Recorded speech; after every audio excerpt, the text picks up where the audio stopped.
Ayun ang mga kababayan, grabe talaga, ang tindi talaga magpapakalat ng fake news. Itong mga loyalistang vlogger ni Bangag, mga kababayan. Matindi talaga ang mga ito. Napakawalang hiya ng mga ito talaga, mga kababayan.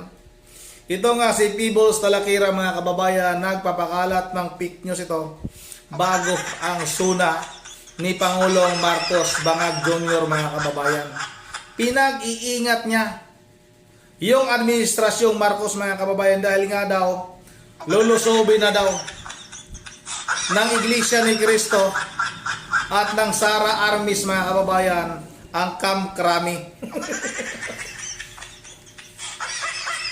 Napakawalang hiya. Sobra kung magpapakalat ng fake news itong hinayupak nito, mga kababayan.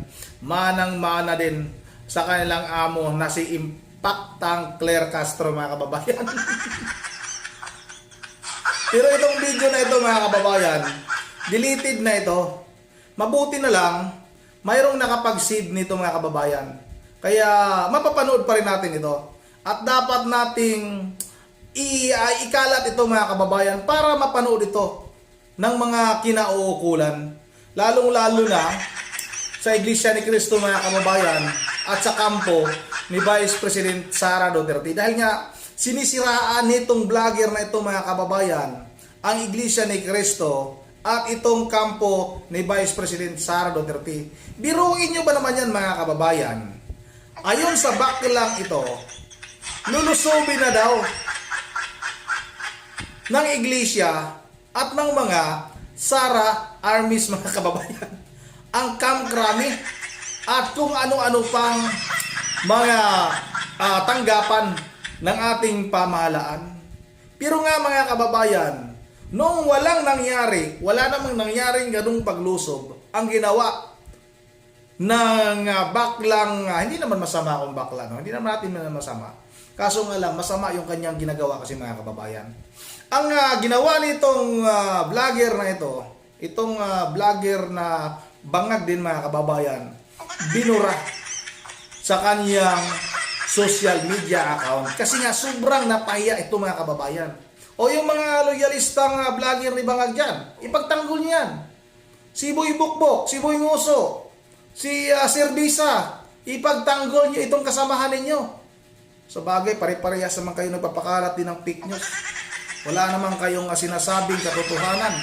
Puro naman kayo kasinungalingan. Manang-mana talaga kayo sa inyong among mambubudol at yung amo ninyong Impacta. Yun ang wag na natin itong patagalin.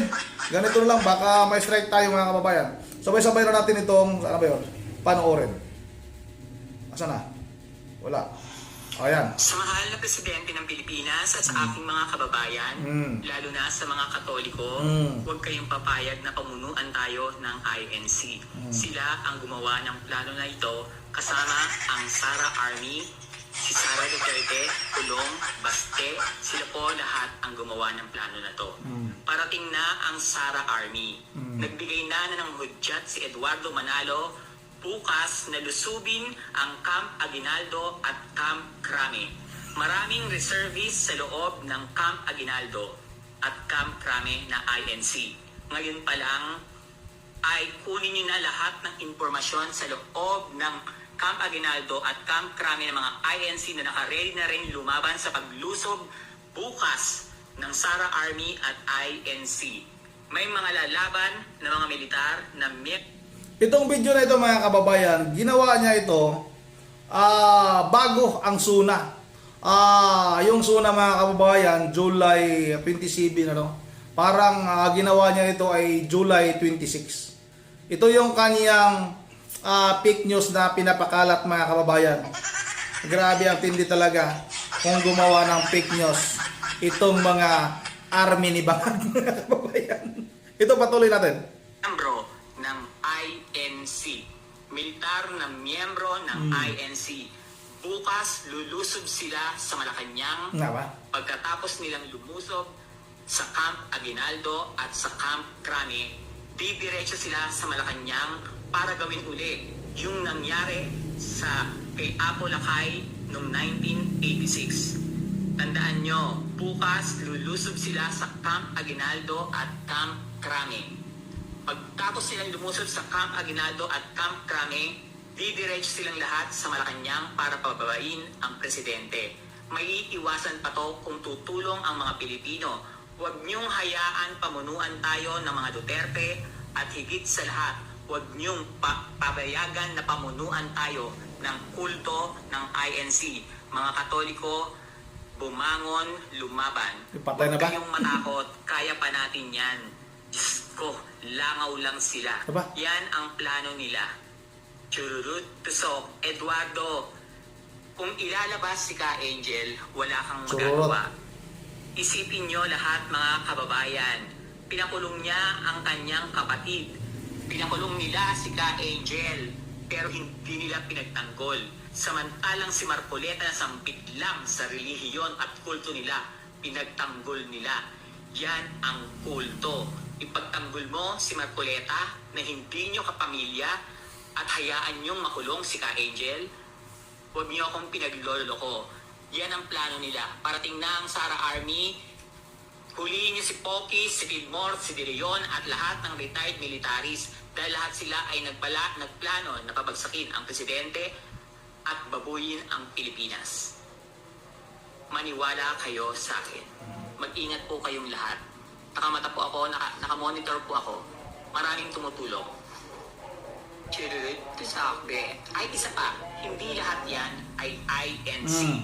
Ang iba dyan ay bayaran ni Marcoleta at ni Mike Defensor. To NBI Matibag, ikulong nyo si Mike Defensor. Papatunayan ko yan, na bayaran niya yan yung iba. Hindi INC yung iba dyan. Hindi ganun karami pupunta ang INC. Defensor, sa demonyo at Marcoleta, aw, aw, aw. Nako po mga kababayan, mukhang delikado. Itong si Pangulong Marcos Jr. mga kababayan, ayon sa loyalistang vlogger ni Bangag mga kababayan na si Peebles Talakira. Kasi nga kung paniniwalaan natin yung kanyang mga sinasabi na hindi naman nangyari mga kababayan, kasi ginawa niya yung video na yan July 26 bago nga yung magiging suna niya Pangulong Marcos, yung kanyang pambubudol na naman mga kababayan, ginawa niya yan para maging babala, para daw mag-ingat ito nga si Pangulong Marcos mga kababayan. Ang tindi gumawa, no? Grabe kung gumawa ng fake news itong mga hayop na ito. Akala mo hindi ba mabubuking? Akala mo tuloy-tuloy pa rin yung kanilang mga ginawang kasinungalingan. Kaso nga lang mga kababayan, hindi naman nangyari. Ang sa tingin ko mga kababayan, kaya ginawa niya yung video na yan para siraan lang itong Iglesia ni Cristo at itong si Vice President Sara Duterte. Yan talaga yung kailang target ngayon mga kababayan. Itong mga loyalistang Bangag na vlogger, mga loyalistang vlogger ni Bangag mga kababayan, ang target nila ngayon ay isirain itong kampo ni Vice President Sara Duterte at itong Iglesia ni Cristo. Kung mapapansin niyo mga kababayan, nung pagkamatay, nung pagkatsugi ni Mima Alicia, walang ibang bukang bibig. Itong mga vlogger na loyalista mga kababayan, itong mga vlogger ni Bangag mga kababayan, walang ibang bukang bibig.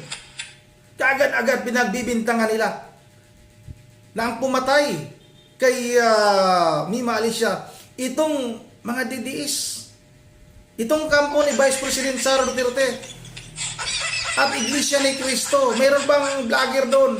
Itong si Boy Bukbuk at itong si Serbisa, Mike Serbisa, mukhang Serbisa mga kababayan, na ang tinuturo nila Iglesia ni Cristo daw, doon na nagtago yung mga mastermind sa loob ng kapilya. Mga hayop. Tapos ngayon mga kababayan, lumabas ang katotohanan na utang pala. Malakas pala umutang yung kasamahan ninyo. Tapos ibinibintang nyo sa wala man lang kaalam-alam.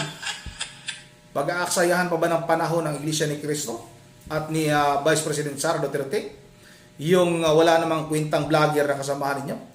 Nang alap ay puro lang pagmumura. Yun ang dito lang muna at bago tayo magtatapos. Kainit yan ng dugo ha.